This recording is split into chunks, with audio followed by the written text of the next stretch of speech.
vous posais la question, depuis combien de temps êtes-vous converti? Depuis combien de temps êtes-vous converti? Pour certains, ça voudrait dire quelque chose, pour d'autres, ça ne veut pas forcément vouloir dire quelque chose.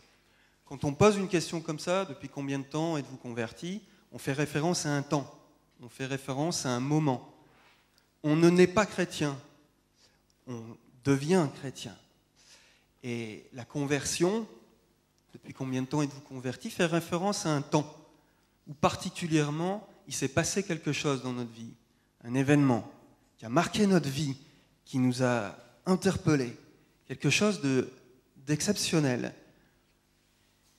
C'est pas forcément évident pour tout le monde et je veux bien le concevoir, on peut le concevoir. D'ailleurs, la Bible le dit très bien. C'est pas évident pour chacun d'entre nous. Il peut y avoir une différence.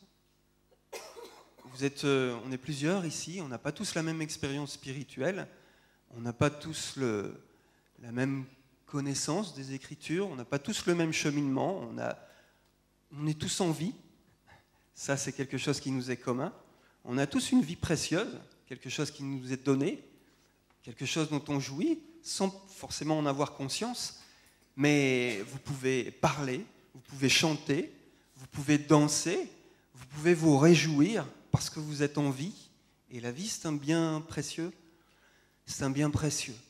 Et c'est important d'en avoir conscience. Comme je disais tout à l'heure, la conversion est une expérience. Et une expérience qui vient changer beaucoup de choses. Une expérience qui transforme une vie, un cœur, à tel point que la conversion et notre relation à Dieu va avoir un impact dans notre vie et va créer, bien sûr, des moments exceptionnels, mais va mettre en relief plein de choses dans notre vie.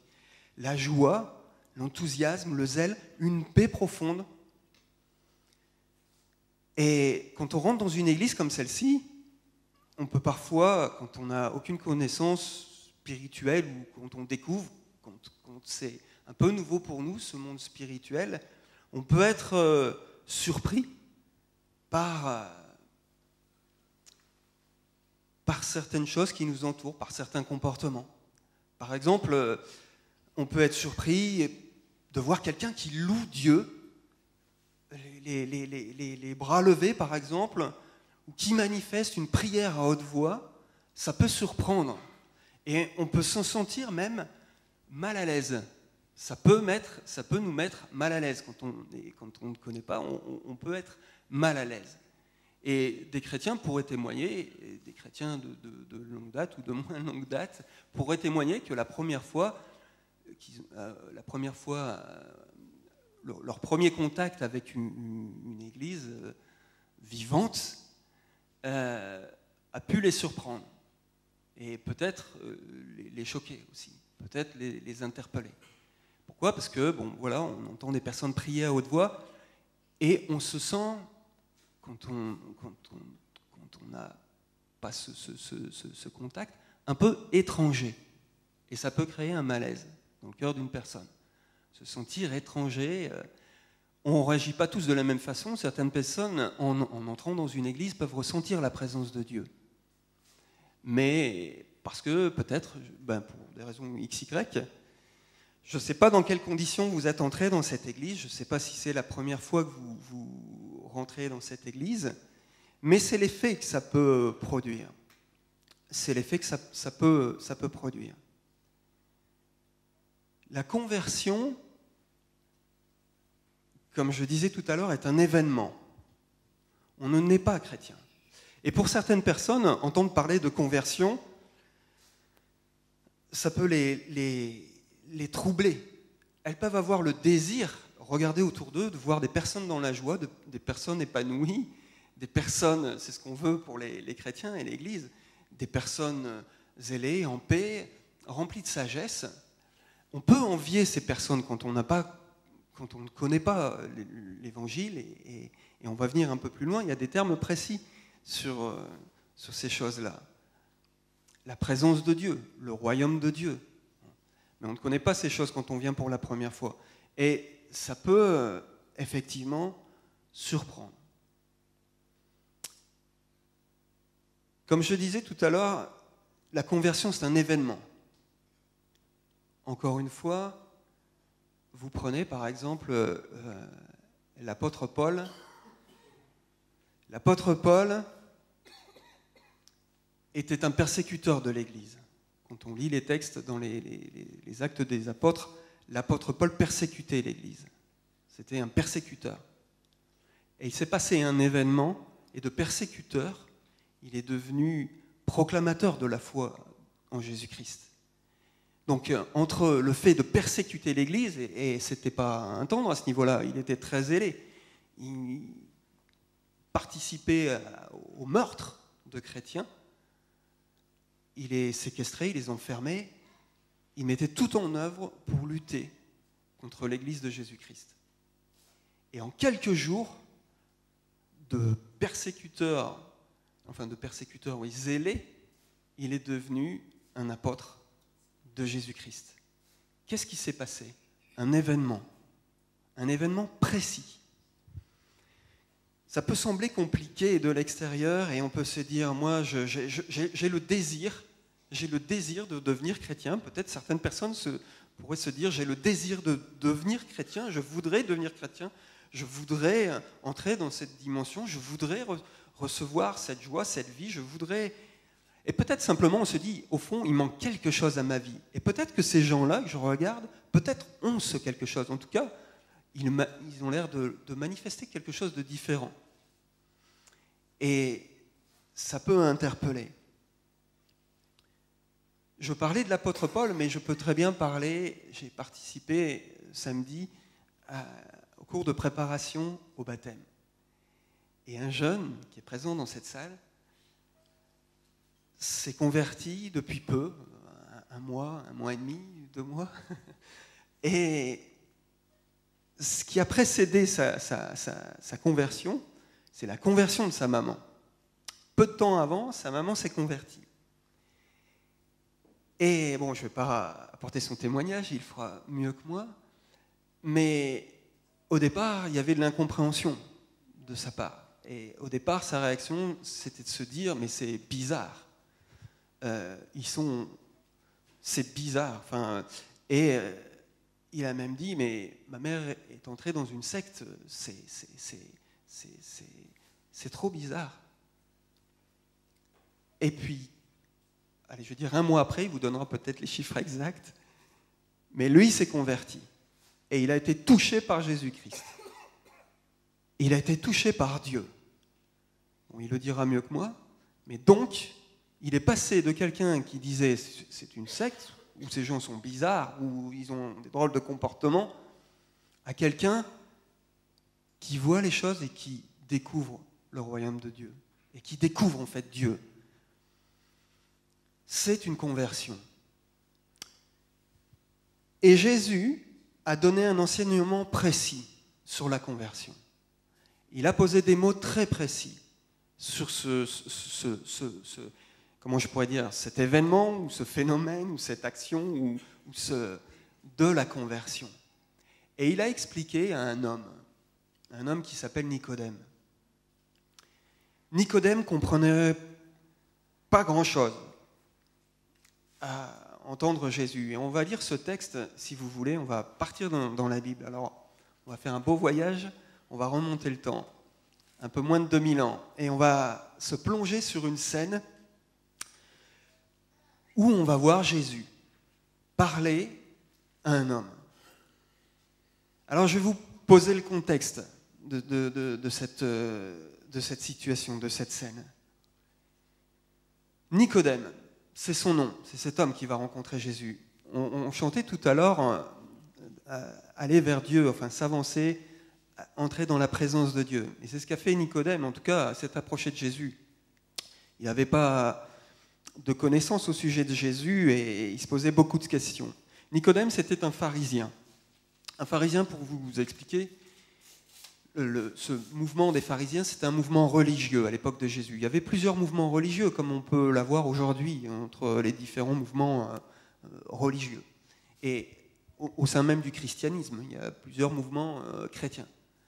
À l'époque de Jésus, dans le judaïsme, il y avait aussi plusieurs mouvements. Les pharisiens, on peut citer les sadducéens, les esséniens. Il y avait plusieurs mouvements qui étaient en place. Et Nicodème était un chef religieux. Il faisait partie du mouvement des pharisiens. C'était un chef religieux et tout au début du ministère de Jésus, on se situe au début du ministère de Jésus. C'est-à-dire que Jésus entre publiquement, enfin, exerce son ministère public dans ces moments-là. On est juste après les noces de Cana, le premier miracle. Et Jésus arrive à Jérusalem avec sa mère, Marie, avec ses frères, la Bible dit, et avec ses disciples. Il arrive sur Jérusalem, et là il fait une chose un peu surprenante. Il arrive dans Jérusalem, il rentre dans le temple et il se met à retourner toutes les tables des changeurs. Il y avait dans le temple des changeurs, parce que dans la tradition et dans la religion juive, il y avait des sacrifices d'animaux, et donc du coup, des animaux étaient vendus dans le temple pour être sacrifiés, pour le pardon des péchés au sein du judaïsme. C'était ce qui était institué. Et Jésus rentre dedans et il retourne tout. Il retourne toutes les tables de changeurs, et puis il apporte une parole et il dit: vous avez fait de cette maison une maison de trafic. Et Jésus s'adresse au cœur des hommes qui sont là. Il leur dit: vous avez changé cette maison, vous en avez fait une maison de trafic. Vous commercez, vous faites du commerce avec du bétail dans ma maison. Et Jésus rappelle: cette maison, c'est la maison de mon Père, c'est une maison de prière. Et vous en avez fait une maison de trafic et de voleurs. Je ne sais pas imaginez un seul instant qu'un homme ici rentre dans cette salle et commence à retourner les choses, ou bien même dans une église, dans la cathédrale de Limoges, on va prendre cet exemple, ce sera mieux pour ici. Dans la cathédrale de Limoges, et qu'un homme commence à tout retourner, à tout casser, en disant: c'est la maison de mon Père, c'est la maison de Dieu, et vous en avez fait une maison où vous adorez des statues, où vous adorez et vous en avez fait un musée où les gens passent, comme à Notre-Dame, la cathédrale de Paris, où les gens passent comme dans un musée en regardant. Vous imaginez Dieu au milieu de tout ça en train de regarder. Bon, c'est une parenthèse, mais Jésus est rentré dans le temple et a remis de l'ordre. Vous comprenez? Et Nicodème était là. Et il a vu ça. Bon. Et à côté de ça, Jésus ressort avec ses disciples, et là fait une multitude de miracles. Et là, ça crée un trouble dans l'esprit de Nicodème. Parce que cet homme, Nicodème, connaît bien l'Ancien Testament. Et il sait très bien qu'un homme, un prophète, qui guérit des malades, qui ressuscite des morts, quoique Jésus n'a pas encore ressuscité de morts à ce moment-là, mais qui guérit des malades, qui délivre, qui apporte une parole avec autorité, Nicodème reconnaît au moins le caractère d'un prophète. Et il dit, et on va le voir, et ça crée un paradoxe dans sa tête, parce que ce prophète rentre dans le temple et retourne tout. Et les pharisiens, on sait très bien que ce mouvement religieux est à la base, en fait, enfin, en tout cas, a suivi Jésus pour le tuer. Ils avaient dans leur cœur de tuer Jésus, en finalité. Alors, on va lire ce texte, si vous voulez. Je vous ai présenté un peu le contexte. Et on va aller dans l'évangile de Jean. L'évangile de Jean, au chapitre 2, à partir du verset 23, on va faire une assez longue lecture, puisqu'on va lire jusqu'au chapitre 3, au verset 17. On va vous l'afficher. Non, on me dit qu'on ne va pas l'afficher. Alors vous allez m'écouter. Je vais vous lire le texte. Donc Jean, chapitre 2, à partir du verset 23. Pendant que Jésus était à Jérusalem, à la fête de Pâques, plusieurs crurent en son nom, voyant les miracles qu'il faisait.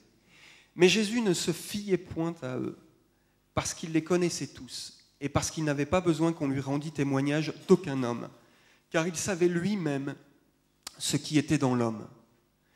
Mais il y eut un homme d'entre les pharisiens, nommé Nicodème, un chef des Juifs, qui vint, lui, auprès de Jésus de nuit et lui dit, « Rabbi, nous savons que tu es un docteur venu de Dieu, car personne ne peut faire ces miracles que tu fais si Dieu n'est avec lui. » Jésus lui répondit, « en vérité, je te le dis, si un homme ne naît de nouveau, il ne peut voir le royaume de Dieu. » Il ne peut voir le royaume de Dieu.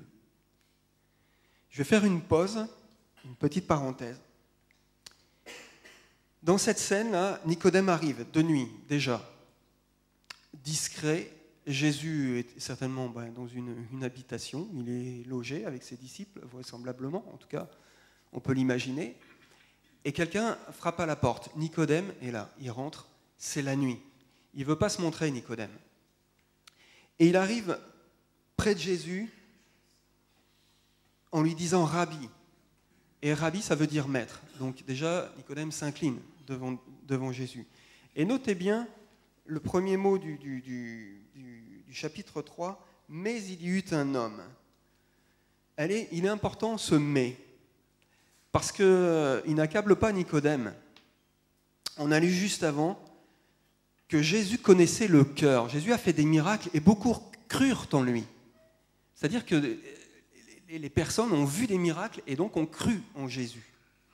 Ont cru en Jésus.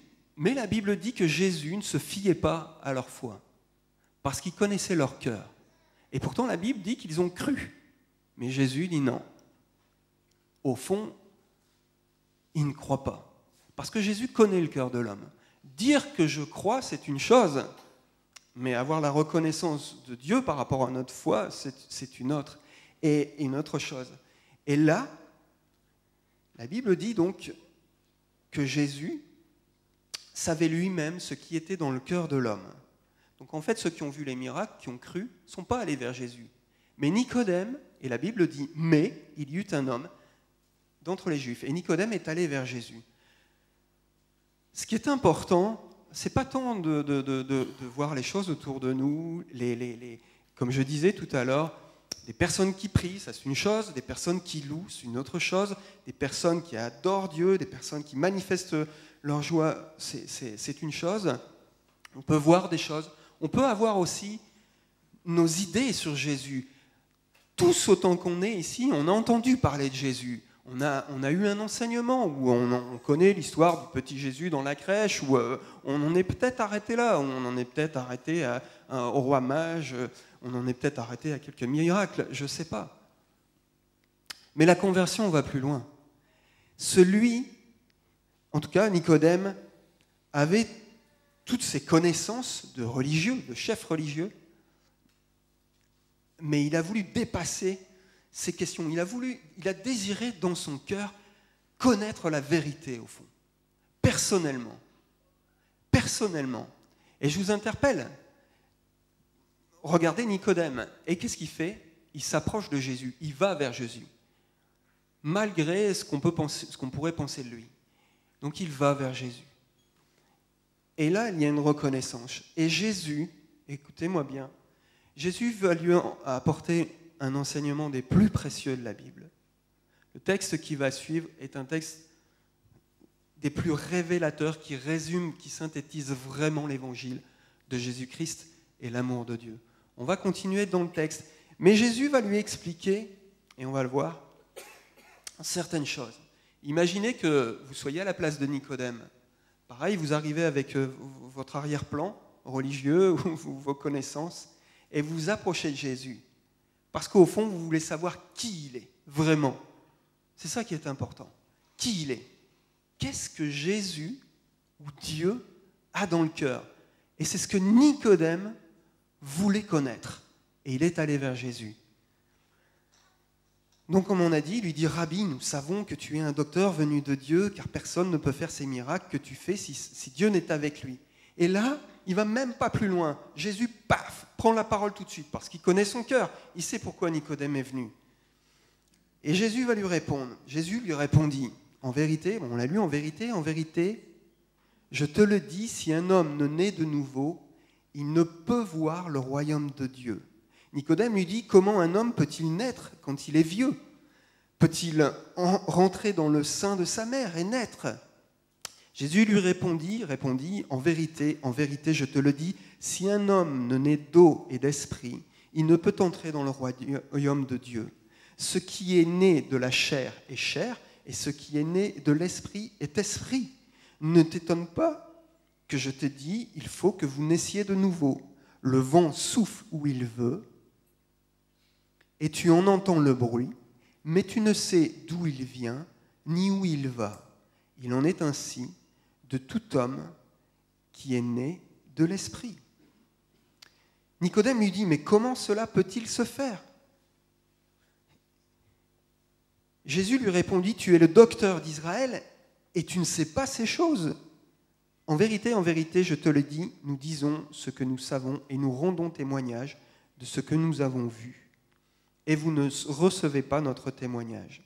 Il y a beaucoup de choses déjà, on va s'arrêter là encore. Il y a beaucoup de choses. Et Jésus, le terme qui apparaît le plus dans ce passage, c'est naître. Naître. La clé, la réponse de Jésus, Jésus stoppe tout de suite Nicodème. Nicodème s'approche de lui, lui dit « Rabbi, nous savons qu'il est impossible, les miracles, etc. » Et Jésus le stoppe tout de suite et va droit au but. Il lui dit « Nicodème, il te faut naître de nouveau. » Avec tout ton sous-entendu, avec tout ton savoir, toutes tes connaissances, d'accord, ok, les miracles que tu as vus, ok. Tout ce que tu as pu voir, tout ce que tu as pu entendre, ok. Mais il te faut naître de nouveau. Alors là, Nicodème comprend rien du tout. Il faut naître de nouveau, Apparemment, c'est un homme déjà avancé en âge. Il te faut naître de nouveau. Naître de nouveau, est-ce que ça veut dire que je dois retourner dans le ventre de ma mère? Il ne comprend pas, Nicodème. Pourquoi il ne comprend pas? Parce qu'il essaie de raisonner avec sa propre connaissance, Nicodème, et Jésus va l'interpeller. Nicodème, il y a ce qui est chair, ton corps, il y a tout ce que tu vois, tout ce qui est chair, tout ce qui est matériel, ok, mais il y a aussi l'esprit. Et un homme né de nouveau par l'Esprit de Dieu. Par l'Esprit de Dieu. Tout ce qui est chair, tout ce qui est matière, matériel, ok, c'est une chose, tu en jouis, tu as un esprit aussi, toi, voilà, tu as ton cœur, ta vie, ton âme, ta vie de tous les jours, matérielle. Mais la conversion, Nicodème, c'est de naître de nouveau. Et c'est un terme très fort. Et c'est un événement, on parlait d'événement tout à l'heure, la nouvelle naissance. Il te faut naître de nouveau. Alors, Nicodème dit, mais comment cela peut-il se faire? Dieu est esprit et la conversion est spirituelle. Elle a un impact dans notre vie. Elle peut avoir un impact dans notre corps. Elle peut transformer notre corps, elle peut transformer notre vie. Jésus guérissait des malades. Donc il avait une action sur le corps. Mais la conversion est spirituelle. Elle est esprit. Et c'est une rencontre avec l'Esprit de Dieu. Et Jésus le compare à un vent. On peut dire, moi j'ai jamais vu Dieu, moi je crois que ce que je vois, ok. Et Jésus compare l'Esprit à un vent. On ne voit pas le vent. Mais par contre, quand il y a eu un vent, des rafales de 160 km/h ici en 1999, on n'a pas vu le vent. Est-ce qu'il n'y avait pas de vent? Oui, ici, il y avait du vent et on en a vu les traces. Vous voyez ce que je veux dire? Et Jésus utilise, pour exprimer le monde spirituel, pour expliquer ce qu'est la vie de l'esprit, et la vie de Dieu, c'est le Saint-Esprit. Et il explique les effets un peu avant. Nicodème, tu ne peux voir le royaume de Dieu qu'en naissant de nouveau. Donc, s'il n'y a pas eu cet événement dans votre vie, cette action du Saint-Esprit, vous ne pouvez pas voir le royaume de Dieu et vous ne pouvez pas entrer dans le royaume de Dieu. Avec toute la bonne volonté que vous pouvez avoir, vous ne pouvez pas. C'est une action de Dieu. La conversion est avant tout une action de Dieu. Le vent, on ne sait d'où il vient, on ne sait où il va. Alors, on va continuer le texte, parce que Jésus donne d'autres éléments. Ok, on est d'accord, la conversion, c'est un acte spirituel, sous une action de Dieu, par le Saint-Esprit. Alors Nicodème, donc on va reprendre au verset 9. Nicodème lui dit, comment cela peut-il se faire? Jésus lui répondit, tu es le docteur d'Israël et tu ne sais pas ces choses. En vérité, je te l'ai dit, nous disons ce que nous savons et nous rendons témoignage de ce que nous avons vu et vous ne recevez pas notre témoignage. Si vous ne croyez pas quand je vous ai parlé des choses terrestres, comment croirez-vous quand je vous parlerai des choses célestes? Personne n'est monté au ciel, si ce n'est celui qui est descendu du ciel, le Fils de l'homme qui est dans le ciel. Et comme Moïse éleva le serpent dans le désert, il faut de même que le Fils de l'homme soit élevé, afin que quiconque croit en lui ait la vie éternelle. Comment cela peut-il se faire? D'abord, Jésus explique qu'il y a une action de l'Esprit de Dieu. La conversion est basée sur l'initiative de Dieu, une action de Dieu. Si vous entendez sa voix aujourd'hui, la Bible, n'endurcissez pas votre cœur. Et Jésus donne un deuxième élément à Nicodème, il lui fait un peu le reproche. Ça ne fonctionne pas, Nicodème, parce que vous ne recevez pas le témoignage que je vous apporte, le témoignage de Jésus-Christ. Parce que vous ne le recevez pas, parce que vous êtes buté, parce que vous le refusez, et il dira un peu plus loin, parce qu'au fond, vos œuvres sont mauvaises. Là, il fera un reproche aux pharisiens, parce que les pharisiens voulaient tuer Jésus, donc forcément, les œuvres étaient mauvaises. On n'en est pas tous à vouloir tuer Jésus, mais la Bible dit, ben ça c'est juste une parenthèse, mais que nos œuvres ne sont pas forcément bonnes, il suffit de regarder son propre cœur. C'est juste une parenthèse, mais la conséquence, c'est qu'ils ne reçoivent pas le témoignage de Jésus. Jésus dit, personne n'a vu Dieu, personne n'est allé au ciel. Mais lui, Jésus, se présente comme celui qui est venu du ciel. C'est pas rien. Et qui vient du Père, et qui est là pour révéler, pour apporter, et pour révéler le royaume de Dieu. Vous ne recevez pas le témoignage de Jésus-Christ. La conversion passe donc par le fait de recevoir, d'accepter l'action de l'Esprit, le Saint-Esprit, sans forcément le voir, en fermant les yeux, mais simplement dire « Ok, mais je veux te recevoir, ouais. Je t'accepte, viens dans ma vie. » Et ça, c'est une réponse personnelle qui est faite à un appel personnel de Dieu pour chacun d'entre nous. Et la conversion, ce n'est pas forcément à l'instant T ici, mais c'est quand Dieu vous visite, vous visitera, ou vous a visité, ou vous visitera. Donc, recevoir le témoignage de Jésus-Christ. Et ce témoignage, c'est quoi? Le témoignage, il suit dans le texte. Jésus donc dit, personne n'est monté dans le ciel si ce n'est celui qui est descendu du ciel, le Fils de l'homme, qui est dans le ciel. Et comme Moïse éleva le serpent dans le désert, il faut de même que le Fils de l'homme soit élevé, afin que quiconque croit en lui ait la vie éternelle. Car Dieu a tant aimé le monde qu'il a donné son Fils unique, afin que quiconque croit en lui ne périsse point, mais qu'il ait la vie éternelle. Dieu, en effet, n'a pas envoyé son Fils dans le monde pour qu'il juge le monde, mais pour que le monde soit sauvé par lui. Celui qui croit en lui n'est point jugé. Celui qui croit en lui n'est point jugé. Dieu n'a pas envoyé son Fils pour qu'il vous juge, mais pour qu'il vous sauve. Dans ce texte qu'on vient de lire, on voit les intentions du Père. Le Père qui envoie son Fils dans une intention de sauver. Peut-être vous vous dites, oh là là, moi tout ça c'est compliqué, je suis cartésien, moi le spirituel, le vent, l'esprit, tout ça, Si on s'en tient, si vous vous dites je suis cartésien, ben la seule perspective que vous avez en face de vous, c'est la mort, la destruction de votre corps, à plus ou moins long terme. Voilà. L'intention de Dieu, c'est qu'aucun d'entre nous, et la volonté de Dieu, c'est que qu'aucun homme ne périsse.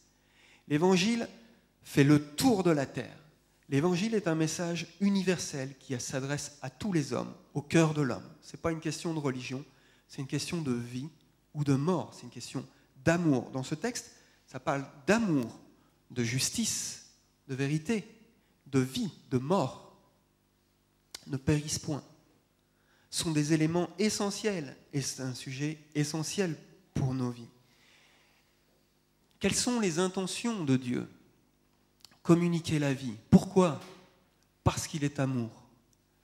Parce qu'il est amour. C'est son essence, l'amour. Il y aurait beaucoup de choses à dire et je ne vais pas m'étendre plus dessus, mais il y aurait beaucoup de choses à dire sur cet amour. L'amour de Dieu. Et l'amour de Dieu se reçoit. Parce que Dieu n'impose rien à personne. L'amour de Dieu se reçoit. L'Esprit de Dieu se reçoit parce que Dieu n'impose rien à personne. Et parce que Dieu ne fait rien avec violence. Rien avec violence. L'amour est fort, fort comme la mort, la Bible dit. L'amour ne périt jamais. Dieu est éternel. Et il nous invite à son royaume. La conversion, c'est naître de nouveau. C'est un événement. Et il se produit en recevant le témoignage de Jésus-Christ. Et le témoignage de Jésus-Christ, il est ici le témoignage de Jésus-Christ. Le témoignage de Jésus-Christ, c'est l'Évangile. Et ça, l'Évangile, moi je passerai dans ce monde. Je passerai. Mais la parole de Dieu subsiste. De siècle en siècle, de génération en génération. Jésus a dit, cette parole, vous l'annoncerez à toutes les nations. C'est la bénédiction d'Abraham, la bénédiction des nations. Au-delà des cultures, au-delà des races, au-delà des tribus, des nations, au-delà de toutes les cultures. L'évangile, c'est ça. Et Jésus dit, si vous recevez ce témoignage, dans votre cœur, bien sûr, il ne s'agit pas d'être superficiel, mais de le recevoir simplement. De le recevoir, de dire oui, j'accepte. J'accepte de te connaître, je veux te connaître. Et de recevoir l'évangile. Et là, vous verrez le royaume de Dieu. Dieu vous ouvrira les yeux sur son royaume. Alors, vous louerez Dieu en levant les bras, vous manifesterez de la joie. Les disciples, quand ils ont été baptisés du Saint-Esprit le jour de la Pentecôte, ils sont sortis dans le monde en manifestant une joie extraordinaire, en parlant en langue, donc surnaturelle. Alors les gens qui étaient en face, choqués. Qu'est-ce qu'ils ont fait ? Ils sont fous, ils ont bu, ils ont... Qu'est-ce qui se passe ? Ils ne comprenaient pas. Vous comprenez qu'il y a un monde qui ne voit pas le royaume de Dieu et un autre monde qui est né de nouveau, d'autres personnes qui sont nées de nouveau et qui ont accès au royaume de Dieu. On ne peut pas expliquer le royaume de Dieu. On le reçoit. Et on le vit. Et Jésus nous ouvre les yeux après sur son royaume. Et ça, c'est une joie parfaite. Il ne s'agit pas de juger les personnes qui ne sont pas converties, vous comprenez, mais c'est un fait. La nouvelle naissance va produire quelque chose, un événement extraordinaire, surnaturel dans la vie d'un homme, qui va lui ouvrir un espace, qui va lui ouvrir une nouvelle vision du monde, une nouvelle vision de sa propre vie, de ce qu'il est, de ce qu'est son prochain, une nouvelle vision de l'univers, une nouvelle vision, une perspective éternelle. Jésus parlait de vie éternelle. Bien sûr, on ne comprend pas, bien sûr, ça peut être compliqué, la vie éternelle. On a du mal à imaginer. Mais la vie éternelle, c'est plus qu'un état de vie, plus qu'une vision du temps. vivre. C'est ça ce à quoi Dieu nous appelle, c'est vivre. Et l'Esprit de Dieu va produire en nous de la vie, du fruit, comme un fruit juteux et sucré qui va se produire en nous, transformer notre vie en profondeur et nous apporter une joie éternelle. Je ne ferai pas d'appel ce soir. Je ne vous ferai pas lever la main parce que je crois que Dieu vous appellera personnellement. Et c'est une certitude parce que c'est écrit. Jésus disait, quand j'aurai été élevé, c'est-à-dire après la croix, j'attirerai tous les hommes à moi. Donc un jour, dans la vie d'un homme, Dieu appelle. Dieu appelle, interpelle, appelle. Et il le fait plus d'une fois. Il appelle, il interpelle. Peut-être pour vous, c'est aujourd'hui. Et c'est à vous de répondre aujourd'hui. Ce n'est pas moi qui peux répondre à votre place. Un jour, j'ai répondu. Et j'ai répondu. Je me suis avancé à l'appel. Je me suis... Mais c'est personnel. Et je pense que la réponse, vous devez, dans votre cœur, la donner à Dieu lui-même.